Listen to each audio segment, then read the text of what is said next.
To start the engine, you must have your intelligent key with you. Apply the brake pedal and then push the ignition switch. If you do not apply the brake pedal when pushing the ignition switch, the engine will not start and the vehicle will switch to ACC mode. Pressing the switch a second time places the ignition in the on position. Pressing it a third time returns the ignition to off. If the ignition is left in the ACC or on position, various systems in the vehicle can discharge the battery and your vehicle may not start.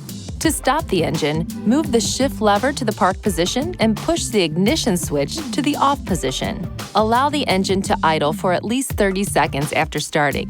Do not race the engine while warming it up. Drive at a moderate speed for a short distance, especially in cold weather. During cold weather, allow the engine to run for a minimum of 2 to 3 minutes before shutting it off. Starting and stopping the engine over a short period of time may make the vehicle more difficult to start.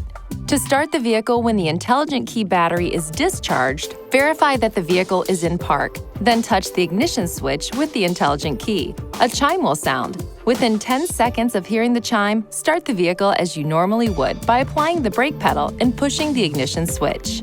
Please see your owner's manual for important safety information, system limitations, and additional operating information.